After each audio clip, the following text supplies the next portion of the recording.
und herzlich willkommen an diesem wunderschönen Tage, der uns allen heute hoffentlich ein neues Fenster eröffnet in uns selbst und in die Natur.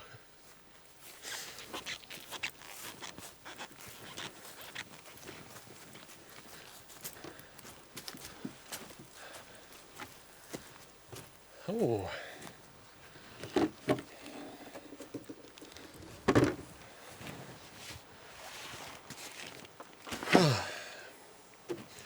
Die Frage ist, was sind diese Fenster hier? Wozu sind die gut? Werde ich mir irgendwo ein Fenster im Zelt einbauen? Nein. Es ist für die Tomaten. Nämlich in den letzten Wochen, seitdem ich sie eingesetzt habe, hat sich etwas getan. Sieht hier, ein paar Früchte sind vorhanden, auch da bei der Pflanze. Die haben sich da ein bisschen hinaufgerankt. Das Problem ist allerdings, also sie sind zwar vor direktem Regen geschützt da unten, allerdings bekommen sie da zu wenig Sonne ab. Und jetzt haben wir gedacht, ich habe bei mir zu Hause alte Fenster, die es meistens noch Glas haben, bis auf da oben. Und ich würde mir da gern irgendwie, ja, jetzt kein Gewächshaus bauen, aber irgendetwas, dass die Tomaten da weiter unten in der Sonne stehen können, aber auch vom Regen geschützt sind.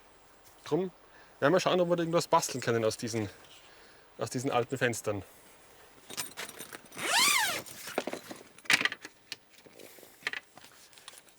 Das Wetter ist jetzt heute nicht besonders reizvoll, was das Filmen anbelangt. Es ist eher sehr gewöhnlich, sagen wir mal, bewölkt.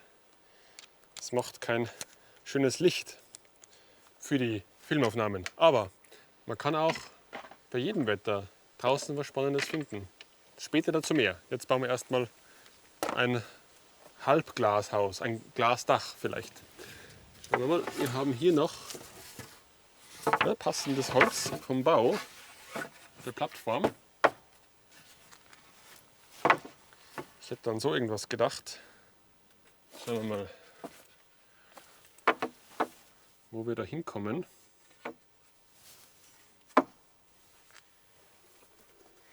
Machen wir so.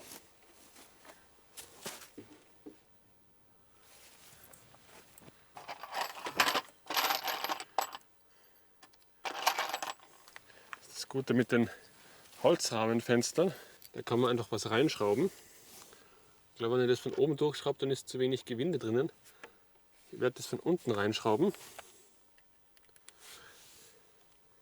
Dann sollte das besser halten. Ja, einmal.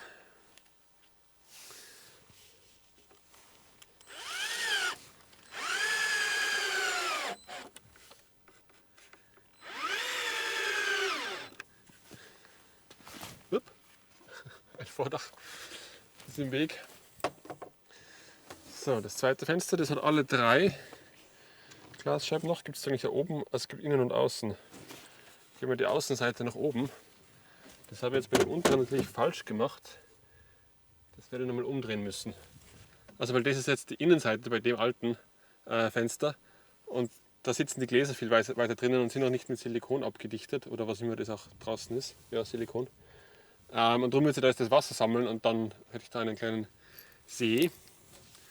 Also nicht, dass die Fenster besonders lang noch halten würden, aber es ist besser, wenn man sie umdreht.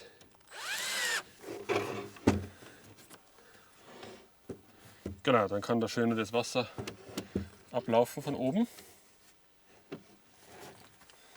Jetzt ist der Akku wirklich bald zu Ende. Mal schauen, ob noch zwei Schrauben gehen. Jetzt haben wir da unten auch eine Eiche mit eingebaut.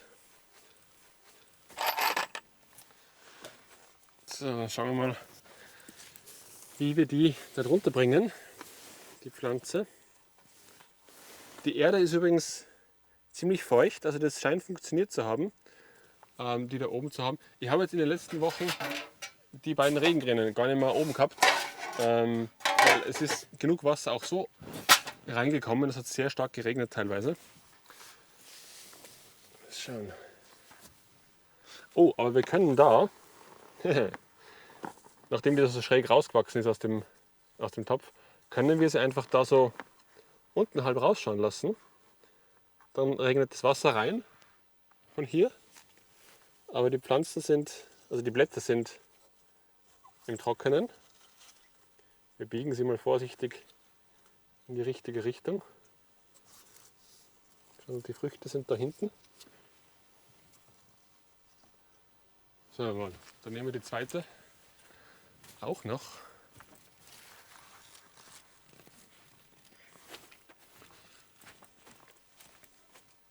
Das kann man hier, da ist ja eine Glasfolie da. Wir machen es einfach zu nutzen, indem wir das auch da reinstellen. Also wir stellen es so hin, dass es da drauf regnet. Jetzt bräuchte man noch irgendwas, das dann die Tomatenpflanzen hochhält.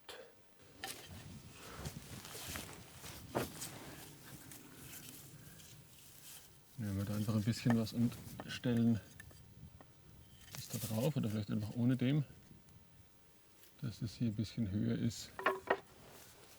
So, bin ich mal gespannt, ob das ein bisschen einen Wachstums- und Reifungsschub mit sich bringt.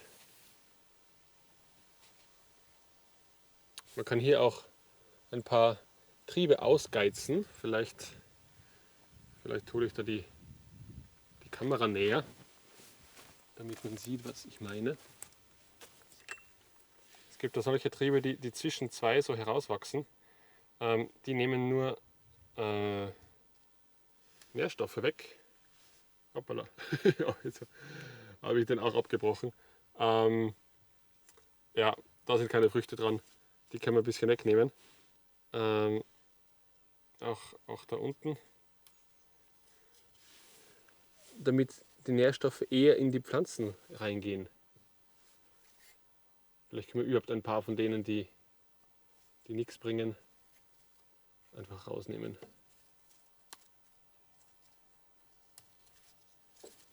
So.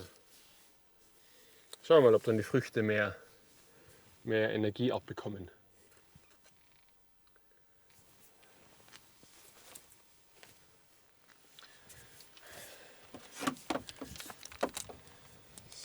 So.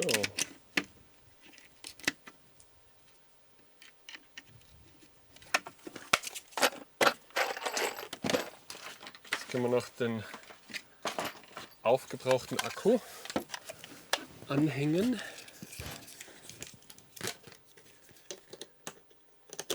Und ja, wir haben Strom.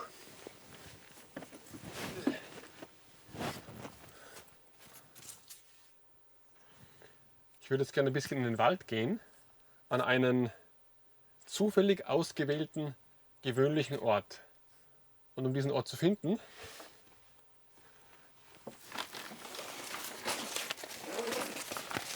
nehmen wir das hier mit.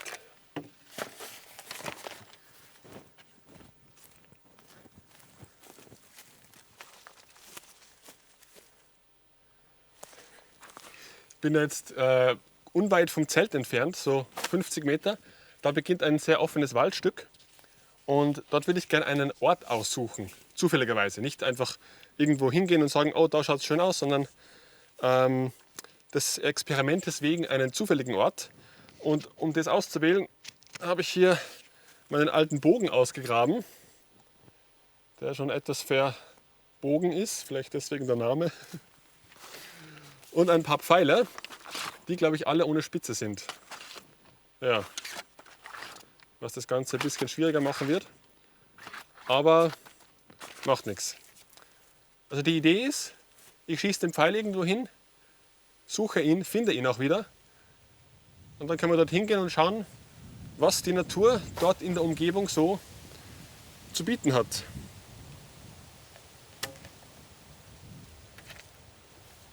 Schon lange her, dass ich einen Bogen geschossen habe. Schauen wir mal.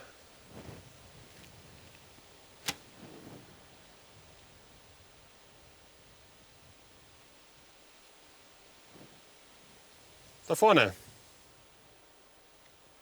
Ich gehe mal suchen.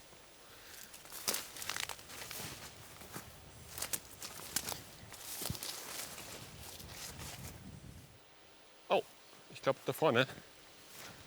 Da ist was Rotes. Ja, was waren es?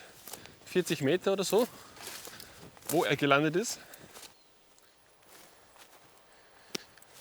Ich setze mir da lieber auf den Stein und nicht direkt da, wo der Pfeil ist. Nicht, dass ich das ganze Gras da niedertrampeln muss. Jetzt können wir mal schauen, was wir alles für Pflanzen finden. Einfach nur in der Umgebung, wo man sitzt. Das augenscheinlichste da vor uns sind diese, schaffe ich es mit der Kamera? Da haben wir die Gräser mal, die da ihre, ich weiß gar nicht, wie man das da nennt, das da oben hat. Was haben wir hier? Da ist irgendetwas Schwarzes drinnen. Oh, das hier ist ein Marienkäfer. Kann man das erkennen?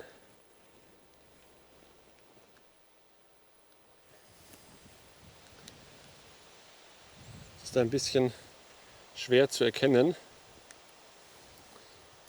Wir können mal einen Trick probieren, nämlich wenn man ein Objektiv nimmt und das einfach verkehrt drauf gibt, dann hat man plötzlich ein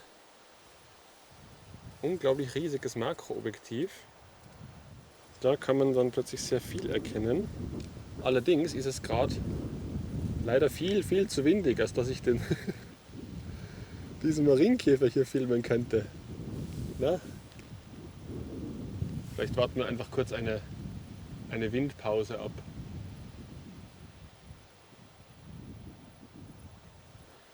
Oder wir suchen uns in der Zwischenzeit etwas, was näher am Boden ist. Da unten haben wir zum Beispiel eine Blume. Wo sehen wir sie? Da sehen wir die Blume. Es ist eine gelbe Blume. Ich kann leider nicht sagen, was für eine Art das ist. Hier auf meiner Hose haben wir haufenweise Mücken, die versuchen, durch die Hose hier reinzustechen. Aber sie kommt nicht durch. Die Hose ist doch zu gut, aber hier hinten vermutlich. Da ist was. Es ist halt. Oh, da sind ganz viele. Ich glaube, sie hat es geschafft. Tut mir leid. Das war's. Liebe Mücke. Was macht unser Freund der Marienkäfer? Oh, es ist gerade weniger Wind. Wir probieren unser Glück. Da ist er. Da kann man ihn ganz leicht erkennen und dann kommt der Wind schon wieder. Also, wir haben bereits 2 Tiere entdeckt, Marienkäfer und Mücken, wobei die Mücken zu entdecken nicht so schwer ist. Das ist eher so, dass die Mücken einen selber entdecken.